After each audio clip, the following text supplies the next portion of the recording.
Dr. Widya Ayu Puspita SKM MKes dengan topik tips menilai hasil belajar anak. Saya sapa dulu Ibu narasumber kita. Selamat pagi. Assalamualaikum Ibu Widya. Selamat pagi. Assalamualaikum warahmatullahi wabarakatuh. Baik, terima kasih Bunda Valen yang luar biasa pagi hari ini. Baik, Bapak dan Ibu, teman-teman yang ada di Sulawesi Utara, tadi Bunda Valen sudah menyebutkan ini sudah hari kelima, luar biasa. Kita memang dalam beberapa hari ini melaksanakan kegiatan bimbingan teknis, dan pada pagi hari ini sesi yang pertama atau sesi yang kedua ya, tadi pagi sudah ada sesi bersama Bapak Dirjen. Ini sesi yang kedua, kita akan membahas tentang tips penilaian sederhana untuk menilai perkembangan anak selama masa belajar dari rumah. Dan mungkin Bapak dan Ibu serta teman-teman guru bertanya, ini anak-anak belajar dari rumah, bagaimana kita melakukan proses penilaiannya? Kemudian apa yang akan kita laporkan? Nah, mari kita bahas dan kita diskusikan. Semoga materi di pagi hari ini bisa memberikan satu wawasan baru untuk kita, supaya semua aktivitas yang dilakukan oleh anak di rumah bisa direkam oleh orang tua, disampaikan kepada guru, dan kita memiliki bahan penilaian perkembangan anak. Baik, sebelumnya Bunda Valen dan teman-teman panitia, saya mohon izin untuk share screen. Mohon diberi fasilitas untuk share screen ya. Baik, silakan Ibu.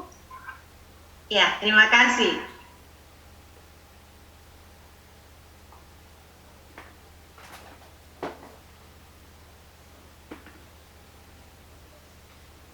Layar saya sudah tampak di layar Bapak dan Ibu semuanya? Sudah terlihat, Bu? Baik, sudah terlihat. Alhamdulillah. Ya, ini akan kita bahas pagi hari ini selama 2 jam, menilai perkembangan anak selama masa belajar dari rumah. Dan tadi sudah diperkenalkan oleh Bunda Valen yang cantik hari ini. Nama saya Widya Ayu Puspita, saya dari PP PAUD dan Dikmas Jawa Timur. Di layar ada nomor kontak saya, ada nomor handphone saya di 087 85 390 7011. Silakan teman-teman boleh berdiskusi dengan saya di luar sesi ini, tentunya di luar kegiatan bimbingan teknis tentang berbagai hal tentang pendidikan anak usia dini. Dengan senang hati saya akan berdiskusi dengan teman-teman. Boleh melalui WA, boleh melalui SMS, atau boleh telepon langsung. Nah, teman-teman juga bisa kontak di alamat email saya widya.ayu.surabaya@gmail.com, atau mengikuti tulisan-tulisan singkat saya tentang PAUD atau tentang hal-hal yang ringan saya di blog saya. Silakan di layar ada alamat email saya, ada alamat blog, termasuk juga ada alamat kontak nomor handphone saya. Silakan. Dengan senang hati saya akan berdiskusi dengan teman-teman. Nah, Bapak dan Ibu, di kegiatan bimbingan teknis ini, Bapak dan Ibu menerima 12 materi. Di dalamnya ada materi kebijakan, kemudian ada materi bermain hingga pengasuhan positif. 12 materi ini satu sama lain saling terkait. Dan hari ini kita di materi menilai perkembangan anak selama belajar di rumah, itu tidak terlepas dari kebijakan Direktorat Pembinaan Anak Usia Dini, kemudian pentingnya bermain bagi anak, lalu bermain matematika, bermain musik, bermain seni, bermain sains, maupun bermain bahasa. Kemudian menilai perkembangan anak ini juga sangat terkait dengan materi merencanakan pembelajaran sederhana. Kemarin saya yakin Bapak dan Ibu sudah mendiskusikan tentang perencanaan pembelajaran. Nah, perencanaan dan penilaian itu adalah satu kesatuan yang tidak terpisahkan.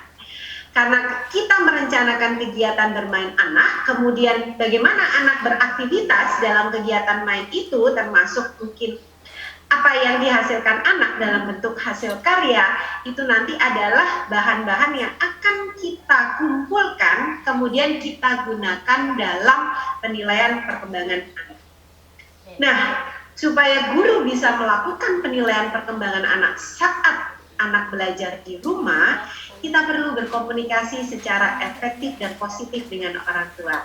Karena itu, materi penilaian ini juga sangat erat terkait dengan materi komunikasi.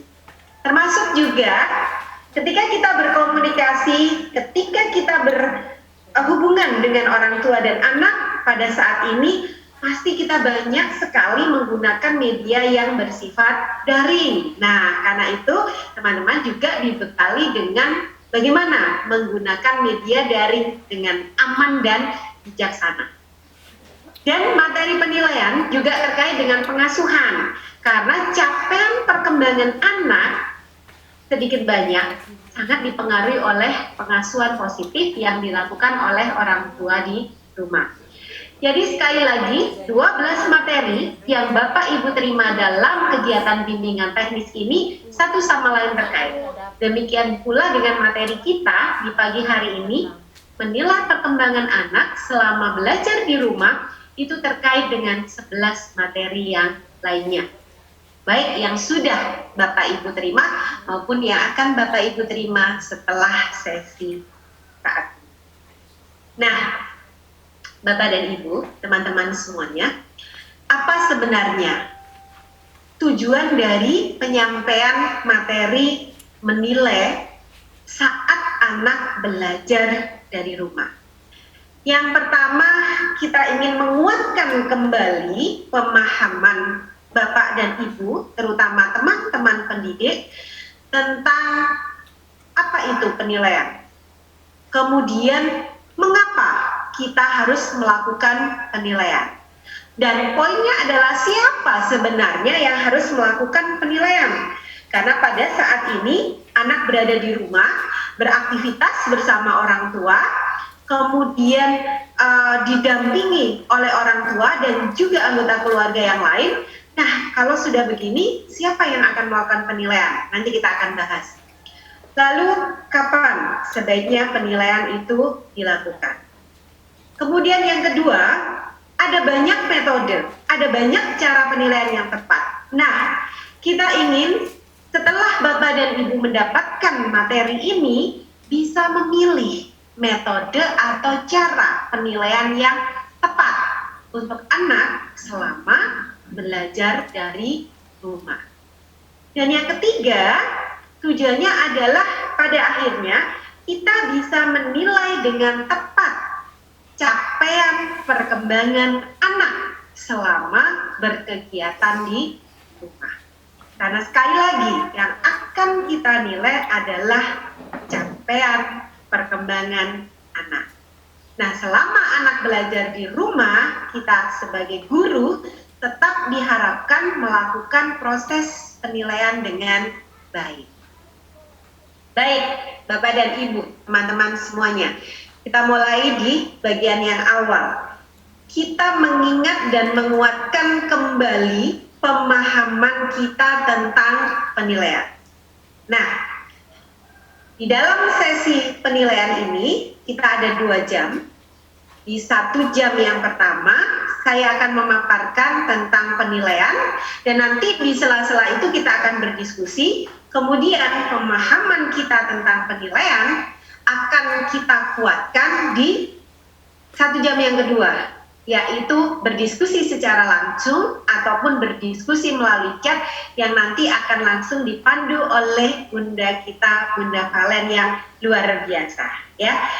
Jadi sekarang saya akan memaparkan dulu apa sih sebenarnya penilaian itu. Mudah-mudahan ini menguatkan pemahaman kita tentang penilaian.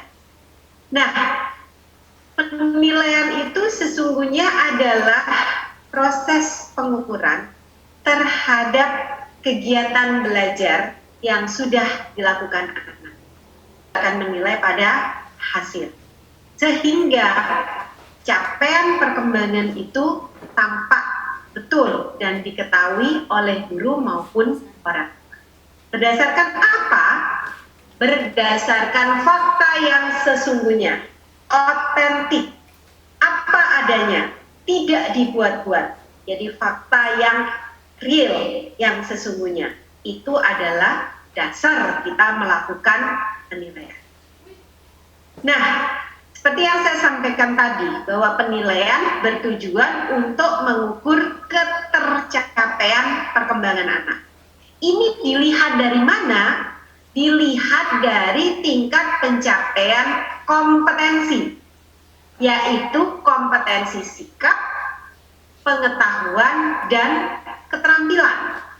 Di mana kompetensi sikap ini terdiri atas sikap spiritual dan sikap sosial. Nah, ruang dan keterampilan didasarkan pada fakta yang sesungguhnya. Nah, inilah kalau di kurikulum 2013 pendidikan anak usia dini kita sebut atau kita kenal adanya kompetensi dasar dan kompetensi inti. Yang pada dasarnya kompetensi dasar itu adalah uraian lebih detail dari kompetensi inti.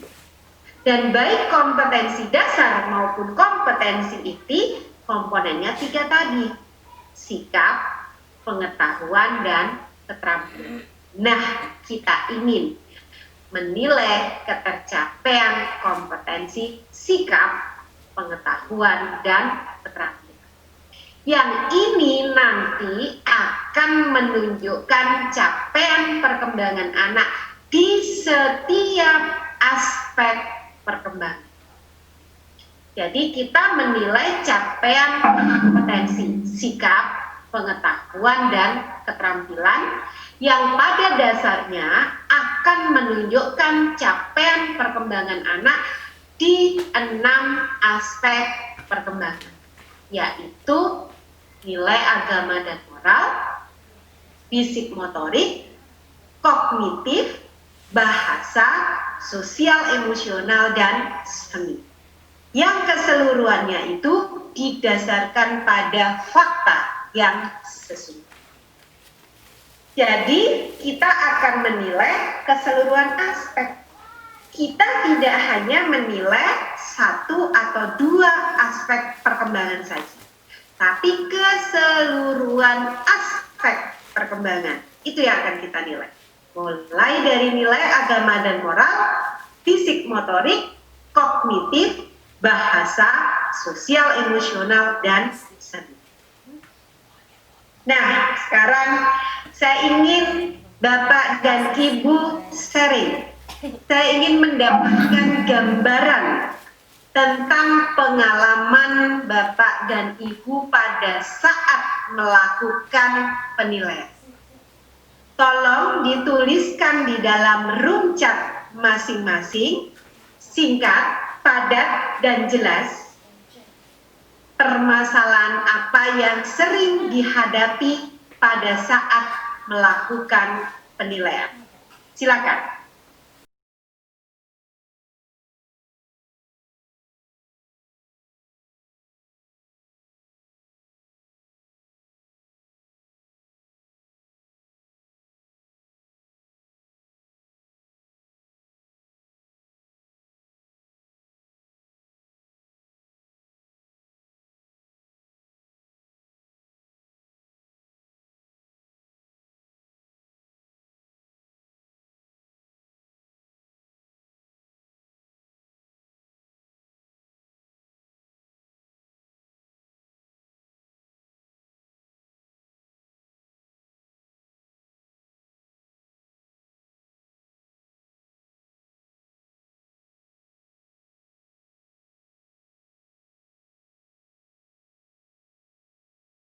Ya, oke, baik. Terima kasih atas respon dari teman-teman semuanya. Luar biasa. Ya, Itu berbagai permasalahan dan berbagai pengalaman yang sudah tadi teman-teman tuliskan terkait dengan penilaian. Luar biasa, beragam sekali permasalahan itu, dan permasalahan-permasalahan itu memang banyak sekali kita hadapi, bahkan dari Sabang sampai Merauke. Orang tua tidak punya HP Android sehingga tidak bisa mengirimkan foto, video, kegiatan anak atau hasil karya anak. Orang tua cuek, kemudian orang tua tidak bisa mendampingi anak karena terlalu sibuk. Anak tidak mau melakukan aktivitas yang sudah dirancang oleh guru dan sebagainya. Ya, Bapak dan Ibu, teman-teman, terima kasih atas sharingnya. Yang pertama, saya ingin komentar tadi tentang anak maunya main terus. Berbahagialah kalau anak-anak kita berbahagia dalam kegiatan bermain. Karena ketika dia bermain, pada saat itulah dia belajar. Nah, justru saat anak bermain itulah saat yang tepat bagi kita melakukan pengamatan perkembangannya, melakukan pengamatan capaian kompetensinya. Misal, anak bermain membuat rumah dari pasir yang setengah basah, kita bisa mengamati bagaimana perkembangan motorik halus dan perkembangan motorik kasarnya. Misalnya pada saat dia membangun tembok rumahnya, nah ini melibatkan motorik halus dan motorik kasar. Kita bisa melihat keterampilan motorik halus dan motorik kasar saat dia membangun rumahnya sambil bersenandung, sambil bernyanyi. Kita bisa melihat bagaimana capaian perkembangan seninya. Sebelum dia membangun rumah, sebelum dia mengumpulkan bahan-bahan untuk membangun rumah, dia berdoa dulu. Bismillah, ya Allah, mudah-mudahan rumah yang aku buat nanti bagus. Nah, itu capaian perkembangan nilai agama dan moral. Belum lagi dia mungkin membangun rumah bekerja sama bersama adiknya atau kakaknya atau anggota keluarga yang lain, sambil berdiskusi, sambil ngobrol, sosial, emosional, bahasa bisa kita amati, bisa kita lihat, bisa kita ukur capaian perkembangannya. Jadi jangan khawatir kalau anak senang bermain. Hanya ingatkan, ada saatnya beristirahat, ada saatnya mandi, ada saatnya mencuci tangan kemudian makan. Nah, itu yang harus diingatkan. Tapi jangan khawatir ketika anak bermain dan minatnya memang bermain, karena itulah dunia anak. Kemudian ada orang tua yang acuh, orang tua yang cuek, tidak mau tahu, terlalu sibuk. Nah, ini PR bagi kita semua, tantangan untuk kita semua sebagai pendidik. Maka apa yang harus kita lakukan? Jangan pernah bosan membangun komunikasi dengan orang tua. Tidak mudah memang, tetapi itu bukan hal yang mustahil. Ngobrollah dengan orang tua, jalin komunikasi. Kalau teman-teman bisa menggunakan media misalnya seperti ini, bertemu secara virtual, itu bagus. Kalau tidak, mungkin telepon. Kalau tidak lagi SMS. Kalau enggak, WA. Enggak punya HP orang tua, maka teman-teman jadwalkan kunjungan ke rumah. Tapi ingat, ini masa pandemi COVID-19. Jadi protokol kesehatan wajib diterapkan dengan ketat. Itu solusi terakhirnya kalau kita tidak bisa menggunakan media daring karena keterbatasan orang tua. Jadi Bapak dan Ibu, teman-teman, jangan putus asa. Kalau ada orang tua yang cuek, ada orang tua yang sangat sibuk, tetap upayakan jalin komunikasi. Yang ketiga tadi, anak tidak mau menyelesaikan tugas. Nah, kita harus introspeksi. Jangan-jangan pertama, tugasnya tidak menarik minat anak. Yang kedua, tugasnya terlalu berat sehingga membebani anak. Bagi kita mungkin ringan orang dewasa, tapi bagi anak belum tentu. Karena itu, Bapak dan Ibu, teman-teman, tolong nanti cek lagi RPPM-nya. Kemarin Bapak dan Ibu sudah membahas tentang rencana pembelajaran sederhana. Alternatifnya ketika masa belajar dari rumah yang disusun adalah RPPM. Nah, nanti cek lagi ya RPPM-nya. Sesuaikan aktivitas yang ada di RPPM dengan usia dan tahap perkembangan anak. Sesuaikan dengan kondisi yang ada di setiap keluarga atau di rumah. Jadi sekali lagi cerita Karel. Jadi yang ditulis di sini sama persis dengan apa yang diucapkan oleh Karel. Tidak ada tambahan apapun. Nah, dari situ kemudian guru menganalisis indikator apa yang muncul, merujuk ke KD yang mana, lalu skala capaiannya seperti apa. Ini seperti yang pada kolom 3. Ya. Jadi seperti itu, Bunda. Mudah-mudahan suara saya masih dengar? Jelas? Terdengar dengan jelas, Bu. Oke, alhamdulillah kalau suara saya masih jelas. Baik, teman-teman, saya ingin memutarkan satu video. Mudah-mudahan suaranya bisa terdengar. Tapi kalau tidak, nanti Bunda Valen tolong saya ingatkan ya. Nah, tolong dari video ini, teman-teman amati kira-kira indikator apa yang muncul yang ditampakkan pada aktivitas berikut ini.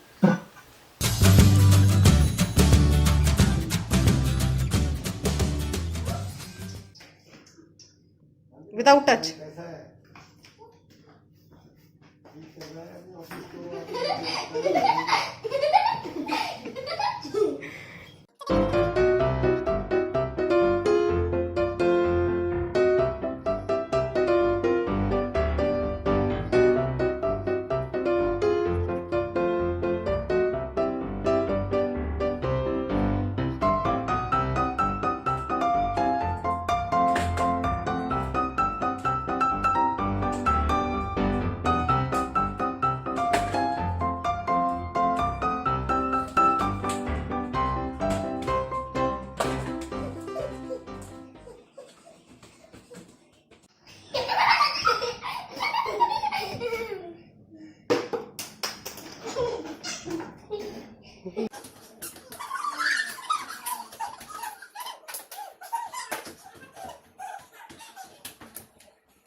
Start.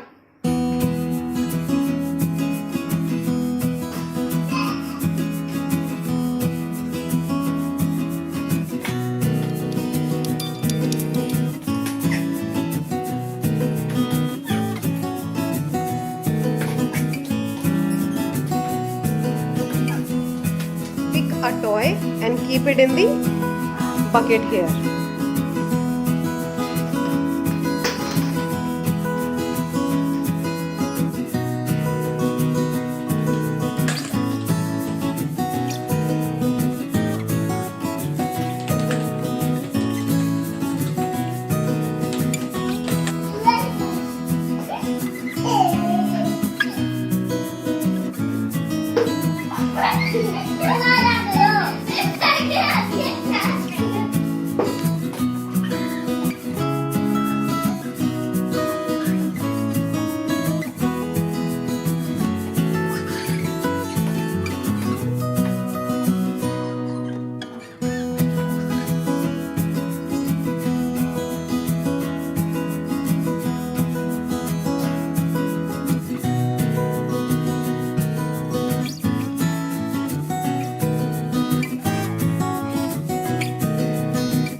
Nah, dari situ tolong diamati, kemudian berlatihnya adalah dari aktivitas yang ditunjukkan oleh anak, indikator perkembangan apa yang muncul. Kemudian indikator perkembangan itu merujuk ke kompetensi dasar yang mana. Skalanya seperti apa? Karena kita tidak bisa langsung menilai dari kompetensi dasarnya. Mengapa? Setiap kompetensi dasar itu ada indikator perkembangan sesuai dengan usia masing-masing. Seperti yang tadi saya tunjukkan di kolom-kolom yang sebelumnya, itu nah seperti ini. Jadi kompetensi dasar misalnya ini contohnya 3.3, 4.3 itu adalah kompetensi dasar untuk aspek perkembangan fisik motorik. Nah, kompetensi dasar 3.3, 4.3 itu memiliki banyak sekali indikator sesuai dengan usia. Ini salah satu indikatornya adalah mengenal anggota tubuh dan koordinasi tangan dan mata. Gitu ya. Jadi nanti berlatihnya silakan teman-teman sekali lagi mengamati video yang ada. Syukur-syukur kalau teman-teman bisa mendapatkan video kegiatan anak. Dari situ, dari video itu, indikator perkembangan apa yang muncul, kemudian ini menunjukkan kompetensi dasar yang mana. Lalu skala capaiannya seperti apa? Apakah BB, MB, BSH, ataukah BSP? Gitu ya. Nah, pada akhirnya nanti video, foto, catatan, chatting dari orang tua seperti yang tadi saya sampaikan di awal itu dikumpulkan dalam satu kesatuan dalam bentuk portofolio. Sebaiknya setiap anak punya wadah sendiri-sendiri sehingga ketika kita ingin melakukan analisis data itu tidak tercampur dan akan sangat bagus ketika teman-teman mengumpulkannya diurutkan berdasarkan waktu. Misalnya Karel hari Senin ini rekamannya baik berbentuk foto, video, kemudian chatting, cerita sederhana atau catatan pendek dari orang tua untuk hari Senin. Nanti hari Selasa ada sendiri, hari Rabu ada sendiri. Kemudian nanti mungkin untuk Ahmad hari Senin, Selasa, Rabu dan seterusnya. Jadi ketika kita mengumpulkan berdasarkan waktu, kita akan bisa melihat capaian perkembangan dari waktu ke waktu itu secara berkala, bertahap itu tampak. Nah, kemudian dari data harian tersebut yang kita kumpulkan, kita melakukan penilaian bulanan. Tadi teman-teman sudah menyampaikan setiap hari bagus kalau setiap hari itu bisa dilakukan. Itu akan sangat bagus. Tetapi manakala teman-teman itu kesulitan melakukan penilaian setiap hari karena mungkin ada data yang belum didapatkan dari orang tua, fotonya belum, videonya belum lagi orang tua sibuk. Nah, boleh melakukan penilaian bulanan, ya, penilaian bulanan. Tapi tetap datanya itu dikumpulkan harian, setiap hari, diupayakan itu. Kemudian diurutkan berdasarkan waktu. Jadi ketika akhir bulan kita melakukan penilaian, itu seluruh data itu sudah ada, urut, kemudian kita mudah melihatnya, sehingga capaian perkembangan anak dari waktu ke waktu itu bisa kita tampilkan. Bagaimana caranya? Nah, kalau untuk format, sebaiknya memang satu format itu untuk 1 bulan. Tapi sekali lagi itu nanti tergantung teman-teman mudahnya seperti apa. Ini contohnya, mudah-mudahan utuh tampil di layar teman-teman ya, karena kalau di tempat saya utuh sih, di tempat saya utuh. Nah, ini ada lingkup perkembangan, kemudian ada kompetensi dasar dan indikator. Lalu ada minggu pertama, minggu kedua, minggu ketiga, minggu keempat. Nah, idealnya kan memang dari harian, kemudian direkap ke mingguan. Dari mingguan direkap ke bulanan. Jadi, satu form itu untuk 1 bulan. Nah, dari minggu pertama misalnya di nilai agama dan moral, KD-nya 1.1. Indikatornya terbiasa menyebut nama Tuhan sebagai pencipta. Minggu pertama itu capaiannya apa? Apakah BB, apakah MB, apakah BSH, ataukah BSB? Minggu kedua seperti apa? Minggu ketiga seperti apa? Minggu keempat seperti apa? Kemudian hasil di bulan itu seperti apa? Nah, hasilnya adalah capaian terbaik atau capaian tertinggi anak. misalnya ada MP, MB, MB, PSH, di bulan itu adalah BSH, gitu ya. Jadi merujuk pada capaian tertinggi anak. Ini penilaiannya. Begitu seterusnya sampai 6 aspek perkembangan. Nah, dari bulanan kemudian direkap ke dalam semester. Ini rekap untuk ayah dan bunda sebagai guru. Ya, jadi ini rekap yang dimiliki oleh guru. Ini dalam 1 semester. Ada program pengembangan, ada KD, ada indikator, kemudian SIM itu simpulan.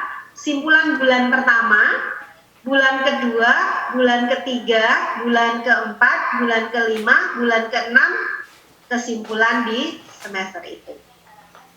Tetap yang diambil adalah capaian tertinggi atau capaian terbaik anak. Kalau yang terbaik adalah BSH, maka kesimpulannya BSH. Jadi teman-teman nggak usah menghitung berapa BB, berapa MB, berapa BSH, berapa BSP, tidak. Tapi lihat di indikator itu capaian terbaik atau capaian tertingginya skalanya apa. Tertinggi ini dalam hal terbaik ya. Jadi kalau yang terbaik MB berarti MB. Kalau yang terbaik BSH berarti BSH. Untuk setiap indikator perkembangan. Nah, yang terakhir yang ingin saya sampaikan di sesi ini sebelum kita berdiskusi adalah setelah kita membuat analisis data, kemudian kita punya rekap tadi, jadi rekap itu adalah rekap buat kita sebagai guru, maka kita membuat pelaporan. Laporan perkembangan anak yang akan kita sampaikan kepada orang tua. Supaya orang tua tahu meskipun di masa BDR orang tua selalu bersama anak. Tetapi bisa jadi orang tua tidak tahu potret capaian perkembangannya. Maka kita laporkan. Melaporkannya bagaimana? Deskriptif.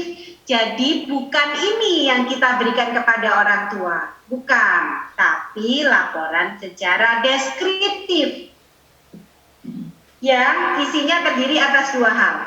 Pertama, kekuatan anak. Kedua, rekomendasi untuk orang tua.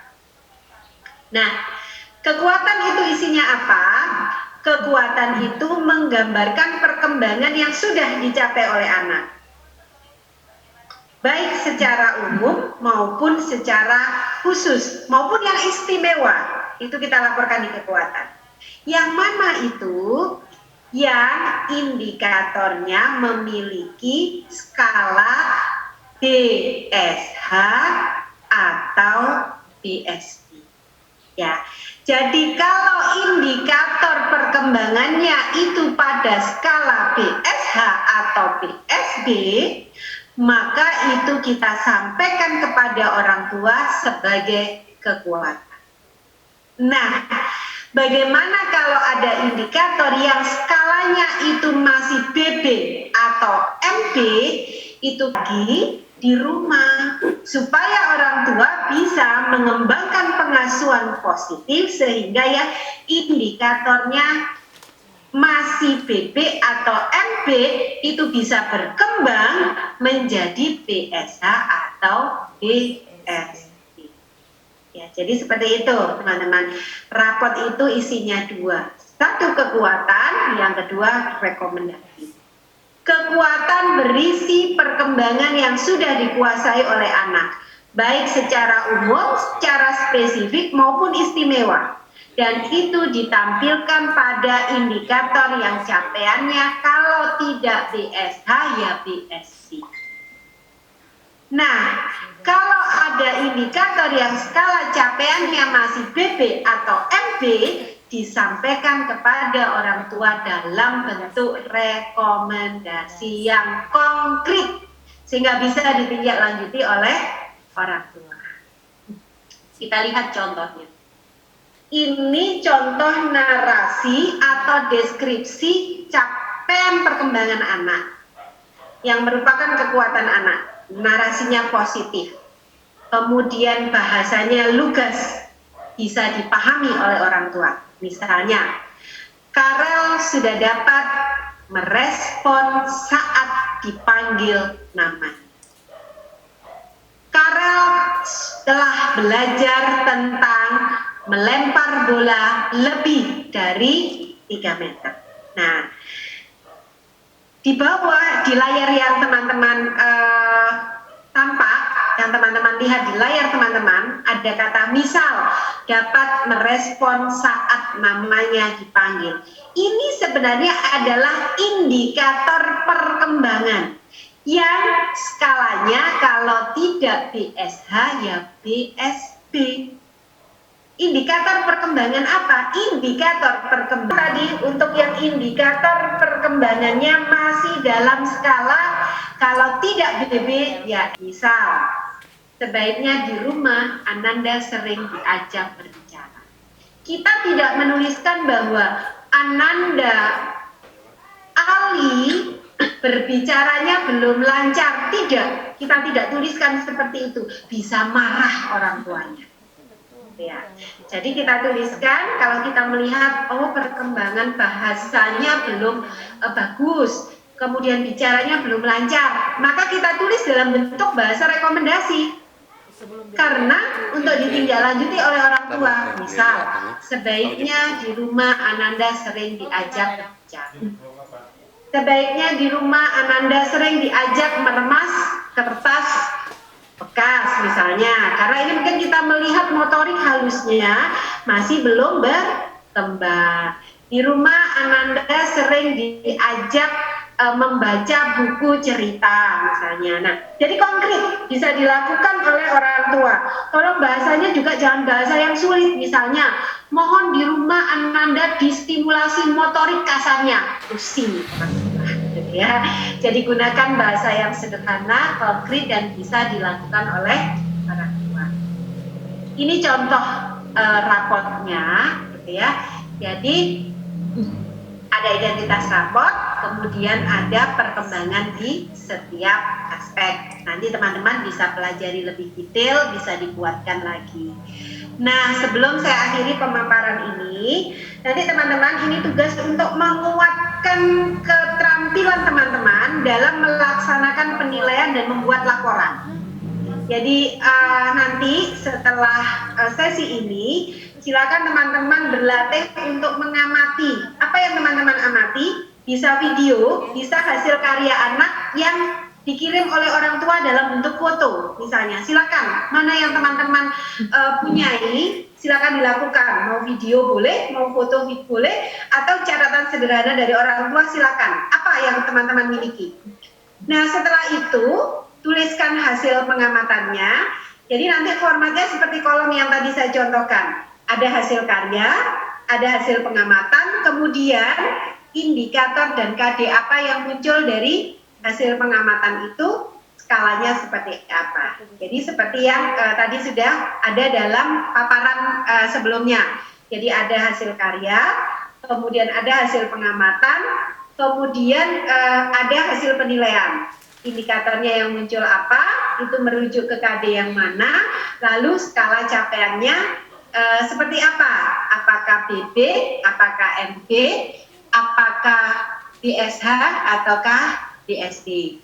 Dan jangan lupa mengingatkan bahwa materi penilaian ini sebagai salah satu materi yang nanti tindak lanjut dari teman-teman adalah diimbaskan untuk para guru kita yang belum memiliki kesempatan mengikuti BIMTEK daring. Baik, itu yang bisa saya sampaikan. Terima kasih saya sampaikan kepada Bunda Valen. Mudah-mudahan bermanfaat dan kurang lebihnya saya mohon maaf yang sebesar-besarnya. Akhir kata, wassalamualaikum warahmatullahi wabarakatuh. Mari kita lanjutkan dengan diskusi. Silakan dipandu oleh Bunda kita yang cantik sekali. Silakan Bunda Valen. Baik.